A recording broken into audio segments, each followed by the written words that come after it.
friends, it's Aki Dearest. So I don't know if I'm late on the train, I don't know if this has already reached its peak in popularity and people have already moved on, but I'm gonna do it anyway. And it's regarding a very, very popular manhwa, which by the way, manhwa is Korean manga. That's really all there is to it. There's nothing more different than manga other than terminology. But anyway, so it's a popular manhwa called Stalking.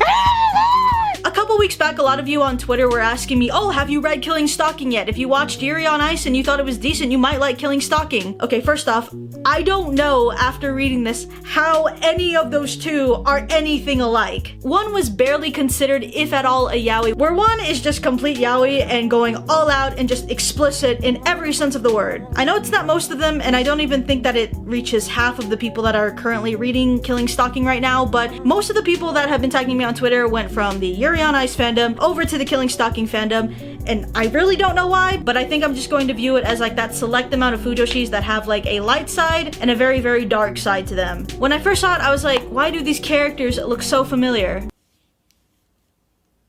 I don't know. But anyway, so this is a very popular psychological thriller themed story between two guys that it's more like two people that are more lustful for each other than love, mixed with a lot of personality disorders. There's something wrong there, and it goes into a very, very dark theme of an abusive relationship, borderline rape.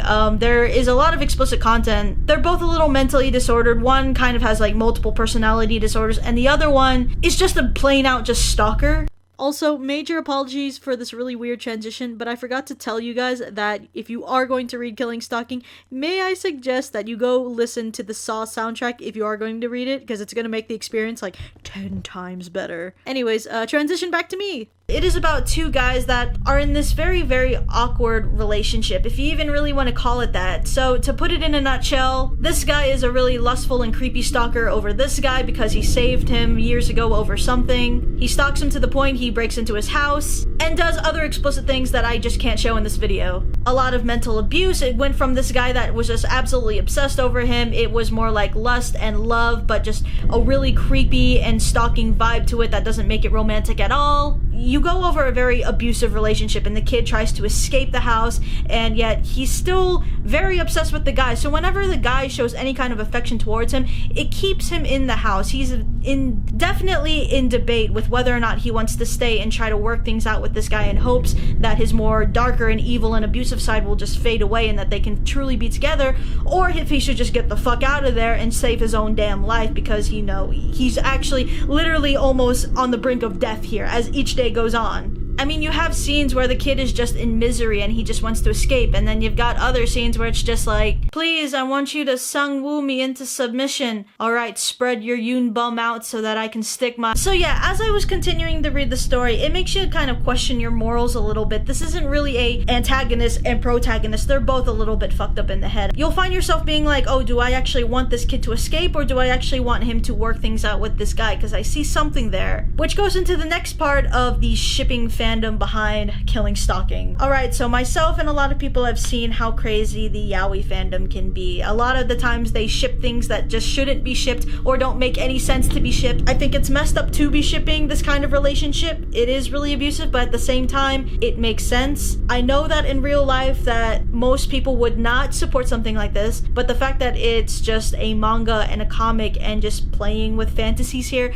there are some fujoshi out there that will ship anything, and I know that this is definitely one of them. I've already looked online. I've seen the eroticism put into this. In fact, I've seen that overpower even just the base of the story, being that these are two very mentally ill people, and at least one or both of them look like that they're going to die. And I don't know if the author was trying to do that. I don't know if the author expected the fandom to do this. I mean, if I were an author for something like this, I would expect it. But just looking at the story itself, I think it's good. I think it really draws you in, and it definitely hooks you into just the big question. Is he going to escape? What choice is he going to make? Is he going to stay? Are they going to work out? Is the guy not going to decide to kill him and actually like turn a new leaf and actually like, you know, make this guy part of his life, and then they can just start something new together? Maybe they'll actually put everything behind them and become just regular citizens, even though everything that they've done so far has just been absolutely terrible. Or is the kid gonna turn out to escape the house, and then he's gonna realize, okay, this guy is really effed up, maybe I should find someone better, or if anyone. There were a lot of debating posts over this manhwa being like, hey, this is about rape. I don't think that you guys should be shipping this. This is a very abusive relationship. While the others, like I was saying before, are just like, well, it's not real. It's just the shipping fandom. It doesn't mean any harm. As weird as it is to say, even though like I get a bunch of comments saying, ship, I ship it. Like I've got a lot of canons and shippings all over the comment section down below.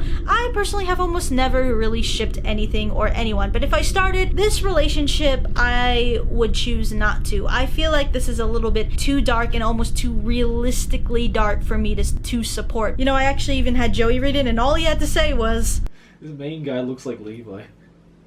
Levi? Yeah, he looks like Levi. Now, if there were any cons that I had to point out, I mean, it's very minimal stuff, but I would probably say maybe like the time skip and where the scenes are transitioning to. Because in one scene you're seeing Sangwoo and Yoonbum, and then in the next chapter or scene you're seeing a different character in a different side story going over something a little bit more unrelated to it. Now, I don't know if like people have been feeling the same way. I think maybe I just have to like concentrate a little bit more on the story here, but that's really the only criticism I have right now. Also, I tweeted you guys a couple days ago of where people were keeping up with Killing Stalking because I'll be honest, I was reading it on Manga but I wanted to know like where it was originally posted. So if you guys are like me and if you have the choice, you choose to try and support the artist, I'll put a link down to that in the description below. But yeah, just let me know in the comment section down below. What do you think of Killing Stalking? What do you think of the story? What do you think of the shipping fandom behind it? Also, if there's any more manhwa that you guys want to suggest to me, let me know in the comment section down below as well because I definitely want to dive more deep into that. Again, it was a topic I've always wanted to go over, but